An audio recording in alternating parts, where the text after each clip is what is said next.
Boucher, how long ago, can I ask two questions? How long ago did you, were you first approached, or did you have an inkling with this might happen? 5 days ago. Yeah, I think I was along the same sort of lines as what Graham said. You know, my worries, and I did say it in the media as well, that we were going through some trying times. But once I caught wind of the leadership that takeover, that's when I felt like with that in place, I think I could make a difference. So when I was approached, I was obviously open to communication with regards to that particular role. And sorry, I just wanted to ask about the particular challenges of England off the field as well as on it. I mean, they're always very, very hard on the field, but the media, English media can be a challenge as well. Yeah, you guys are tough.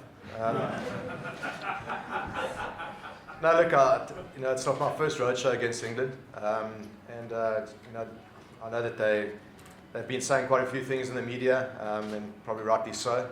But I've got one thing to say to them: beware wounded buffalo, especially in Africa.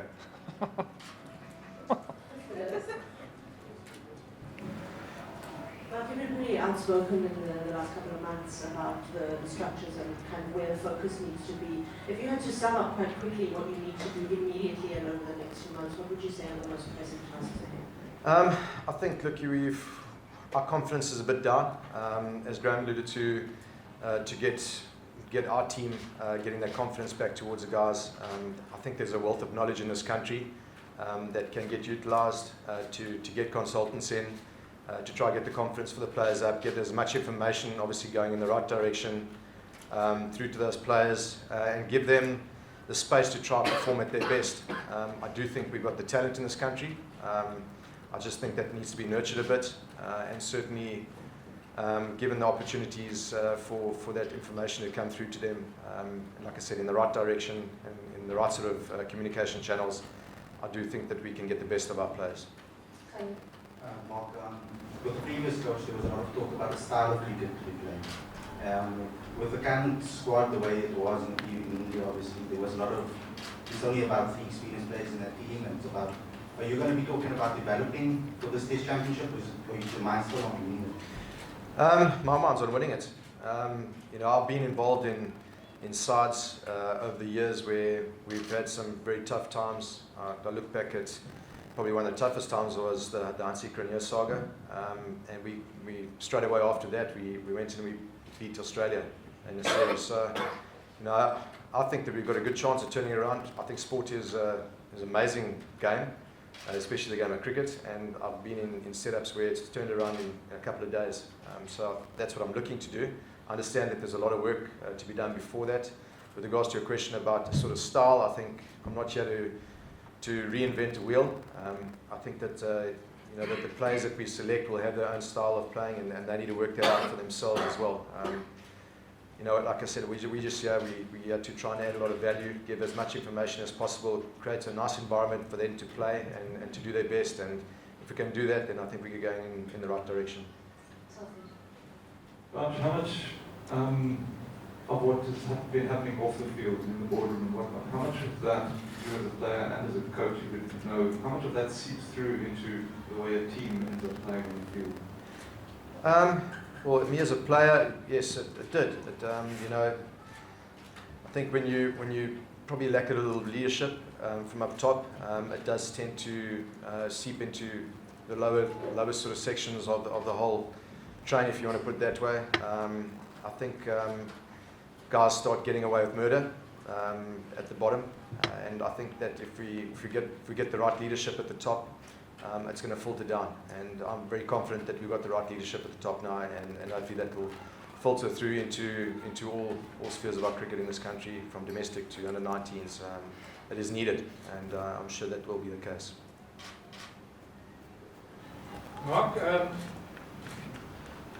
when you talk about getting the right leadership at the top, as far as I know, Graham, John are only interim appointments. How confident are you that there will be the right leadership right through your term? Yeah, look, I think at the moment it's there, and these are the guys that have been given the task of making the decisions. So I'm pretty confident that they're going to make the right calls. Not putting any pressure on them, but I'm sure that they're going to make the right calls going forward. If they can get the right structure in place now, then I'm pretty confident that that'll all fall into place, and it'll be continued, even if they're not there. Last two questions, Mark. Mark, just you've been a domestic coach now for a couple of seasons. What is your view on this, of the standing of our domestic cricket and the talent around it? Look, like I said, I think there's a lot of talent. I think we need to have a strong look at our players coming through from the younger ranks. If you have a look around the 19 side at the moment, they haven't been doing too well, and that obviously is our feeder to the higher levels as well. So, we have to look at that. That's why I've got full confidence in a guy like Graham to have a look at those sort of structures and get that right. As soon as those sort of guys start coming through, I think it's going to create a bigger depth pool for us to ultimately select from franchise cricket and also filtering through the SIA and the Proteas setup. Final question, Chris. Just following on from that, I mean, there's been quite a lot of talk in something like the Springboks will be earlier this year. Maybe he's going to send young sportsmen towards rugby and away from cricket, especially given all the shenanigans. Just have you seen any signs that we're getting a lot of young talent who's coming through below franchise level? Are you concerned that kids are doing other things? Yeah, look, I haven't really been involved in the younger levels. I've been more involved in franchise cricket. I think the talent group or the talent pool has probably got a little bit less over the years. So yes, it is a concerning factor. But like I said, if we get the right leadership in place, and which I believe we have got at the moment, I do think that we can sort that out very quickly. If we get people coming through, it's always going to be good for the game of cricket. If you have a look around us at the moment in the media and on social media, the game has been hurt. Bottom line is that myself and Enoch, we've been put in place to try and get the Protea team doing well. If we look after that space, I do think we're going to get the crowds and fans behind us again. And that is something that we as a Protea group now must try to do. Just between Graham and Mark, you guys obviously have a relationship with him, and Mark particularly active sportsman. There's a World Cup in less than a year. Is there a chance for 80? You can get 80 back? Look, I think when you go to a World Cup, you want your best players playing for you. If you feel that he's one of the best players, then, and if I feel that he's one of the best players, then why wouldn't I want to have conversations with them to see where we maybe go? Look, I've only just got into the job now, so I might have conversations with quite a few players and see where they are. Like I said, you want your best players playing at a World Cup. And if there are a couple of issues that you've got to iron out with media, with teammates or whatever, then if it's for the best of South Africa to try win us a World Cup, absolutely, let's try to do it. So headline tomorrow. I'm being honest. That's a question to Mark, but maybe for Graham as well. And obviously, we'll see what happens in the months. But I know, Mark, you've been quite strong about there's so many good players, callback players, and we've got a hell of a lot of good cricketers playing in England. Surely that must be something that should be looked at in South African cricket. And we're losing, not just for the national team, we're losing so much experience and so much valuable. Is that something that you guys would mind to look on?